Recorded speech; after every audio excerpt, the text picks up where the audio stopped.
And so the idea was that the ones in the lounge looked upon those going to see the show with almost disdain. See, the lounge was enough, you know.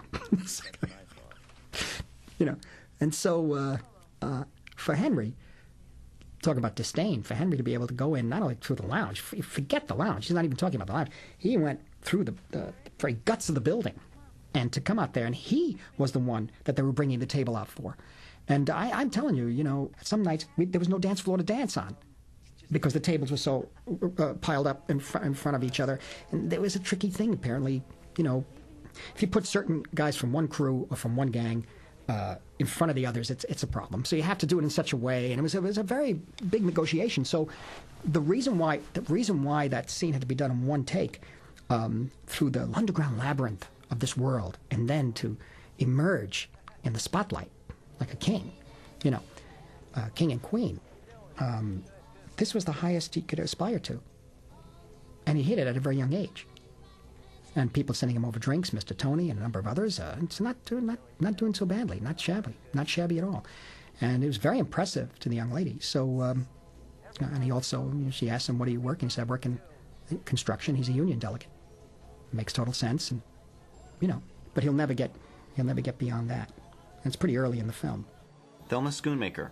Marty is such a wonderful designer of camera work, and the exact framing of every shot is so important to him that I remember when he first started using Steadicams, he didn't like it because while it was allowing him to do something remarkable, for example, following Robert De Niro in Raging Bull from down in his dressing room all the way up into a gigantic ring for a championship fight, a very exhilarating shot, he prefers when he can absolutely control the framing of the shot, and he doesn't have to, when the Steadicam operator sometimes is moving, he has to make framing decisions himself, and Marty would prefer to make those decisions, but as he's gone on, he's become more and more friendly to the use of the Steadicam. The famous Copassat I mean, shooting it was not a monster in a way because, again, we were really prepared for it. So we had to build an alley where they could come into the Copa through this side entrance that doesn't exist there. There were a couple of tricky things while we were walking through the kitchen. They had to rebuild the entrance because we came out at the same entrance where we came in, but it should look different. So it was kind of tricky also to get all the actions right. But as far as I remember, we shot the scene only 8 times, and it was not even a full day. So we did some other shots that day, and it was very tricky for Joe Reedy to get the timing for the extras ready, because all these things were very important. And then sometimes it happened that we had a really great take, and on the end of the take, this gentleman on stage, Henny Youngman, then he forgot his lines. That happened a couple of times. So that was kind of unfortunate. Take my wife, please. And that's a 4-minute shot with no coverage. You can call it daring, or you can call it that he knows exactly what he wants, and that's what he gets. And there are other scenes where we shot with multiple cameras, where then he later edits together and picks the best pieces. But that's the way it works. And I like the way, because then at least you know how the movie will look on the end. It's not like you cover everything and you never know what comes together. With Marty, you know the look of the movie, you know the rhythm of it. And that's something very interesting and very good for a director of photography to know. Without using a gun, and we did the right thing. We gave Paulie his tribute. Actor Paul Sorvino. In the scene where we're looking at the spoils of the robbery, when the money is there, and we all have to all be laughing, we did about 8 takes. And before each take, I told a joke. I just told a joke and got everybody laughing, because it's not easy to laugh, truthfully. Everybody can go, ha, ha, ha, ha, ha, like Burt Lancaster, but it's not from inside. So knowing this, and I could see that in the rehearsal, it just wasn't happening. And so I took out a little page out of my own little director's book, and Martin let it all happen. That's the kind of great director he is. And he saw me doing it. I sort of took over in a way as instigator of the emotional condition. And so I told a different joke. The ninth one was pretty lame because it was, I was scraping the bottom of my joke barrel.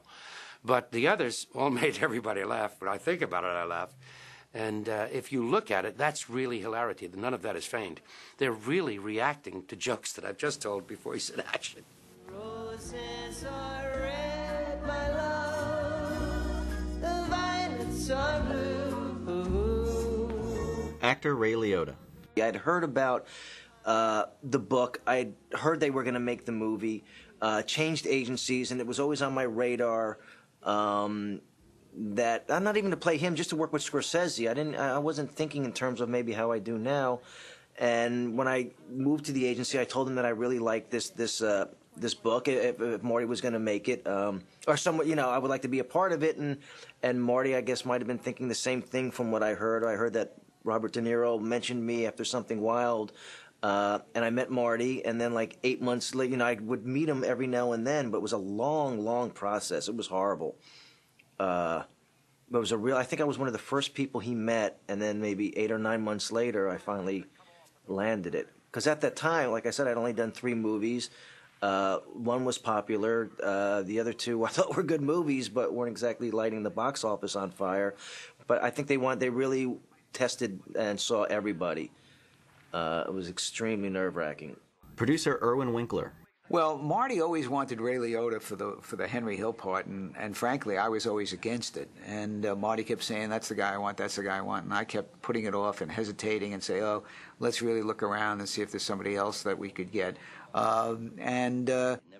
I kept putting it off, and hoping that some other idea would come along. But Marty was pretty persistent. And finally, one day, my wife and I were having dinner in a restaurant down in Venice, down here by the beach, and there was Ray Liotta.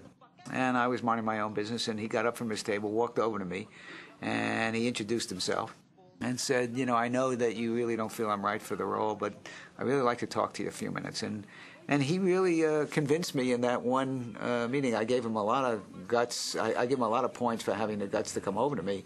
I liked him at that point and thought he was very right for it. And I didn't think originally that he had the charm that I thought the part needed. And the boyishness that you would accept in that role. And the next day I called up Marty and I said, all those qualities I now see, and let's do it. We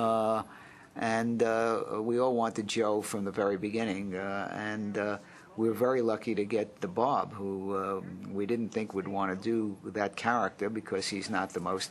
he doesn't have that. He doesn't have as much to do as to either Joe or Ray did. But Bob is not that kind of actor. He liked the part and wanted to work again with Marty, and he accepted it. And then everybody fell into place after that.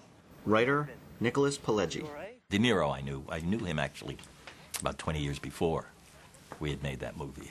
I knew him from from friends in the street, and when he walked in the room, when I was at Marty's house, and Marty said, "Bob is going to come by, and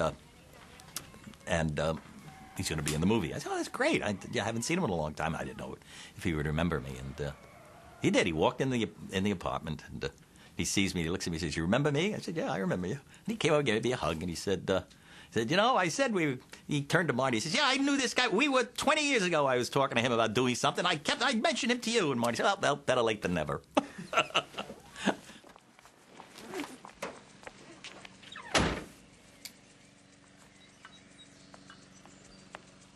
Actress Lorraine Bracco. See, I had met Marty before.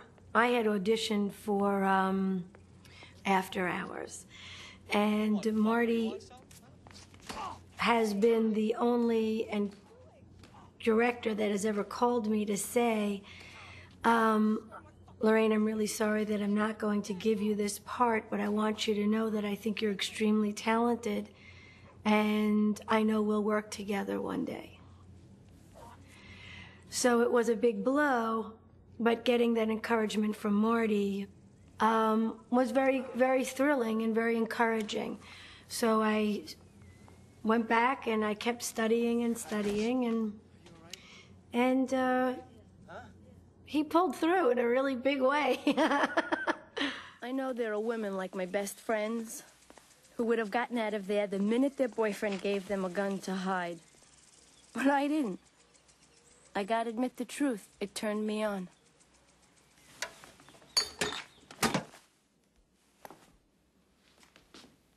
Mazel tov. Ray Liotta. It might have been the first time that I think I was cast, and Marty had us up to his house, to his apartment, and then he was taking us to a restaurant, Rayo's, and we all went to Rayo's, and it was a really nice, it's a great, great Italian restaurant.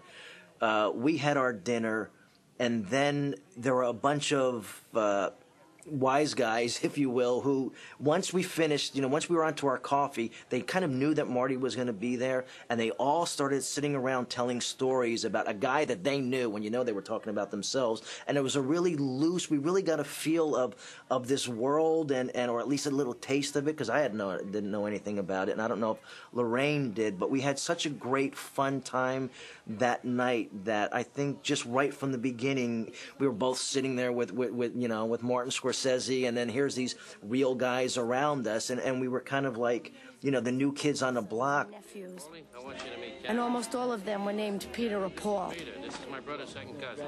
It was unbelievable. I want you to meet Paulie Jr., my nephew, and this is Petey. Paul Sorvino. Martin Scorsese called my agent and said he wanted to meet me for this movie. The script I thought was good, but I didn't feel that it would necessarily make a great movie, and the role itself was not much. But I would have done dinner is served in a Scorsese movie, so it didn't matter what the role was. I really just wanted to work with him. And when I walked out of the meeting, I felt that I had deceived him and myself, and because I knew he wanted me for the movie. And I said, I'm going to let this man down. I'm going to let myself down, because I'm a poet, I'm a sculptor, a painter, a director, a singer, an actor. I'm nothing of a gangster. So even though my reputation apparently is that I actually am a gangster, which is interesting, a poetry writing gangster. When I first read The Godfather, the novel, and read it in one night, it was so extraordinary. I immediately knew that Marlon Brando should play the Godfather. I knew there was no one else for it, because no one else had that kind of power in silence that Brando had. He was the only actor of such gravitas who could make you believe that he was that kind of man. And I knew I was not that kind of man. I'd never been that kind of man. I was a total pussycat, a total softy. Strong when I had to be strong. I don't say weak, but soft. I could be even given to violence in defense of those I love, or even random people on the street. That had happened to me. I'm no kind of a tough guy, but I don't like to see other people getting it in the neck. So, but I knew I didn't have this kind of quality. And I just set about to try to find it. There was nothing to work on in the role, because I don't work on the lines anyway. I work only on the character and developing the character. And I was kind of agonizing over it for a couple of months. And I was thinking, I'm gonna ruin this movie. I wish there were a way I could get out of it. I was thinking about calling them and having my manager say I was sick, I got typhoid, I've broken my back, I've become a recluse, I'm dead, I was looking for something to get out of it. But then I felt that I'd be hamstringing and really hurting the movie, because it's a very difficult role to cast when you think about it. There are no surprises in middle-aged actors. There are certainly no surprises in middle-aged Italian actors. And a big man, this would be very, very hard for him to recast. So I said, well, the least I'll do is I'll fake it. I'll just do the best I can. But I was in real agony, trying it on the supermarket and just trying to find this thing. And there's no technical way to find that inner personality. That's something that either happens to you by accident or doesn't. Usually based on a lot of labor. And sometimes the magic happens and sometimes it doesn't. And once I found it, the role became just a duck in water. It just was so easy to do. Once I found that core personality, that inner personality, that kind of quality that killers have. And it took me a long time to come to grips with the fact that that was really a part of me. Angie, stop picking at that thing. It's the one with the hands. I like to smack his face. The red-haired guy who looks like a farmer. I'm telling you, I can't get through the gate without this guy's hands all over me. So I told him. I said, keep your fucking hands off me, you son of a bitch, or I'll cut them off.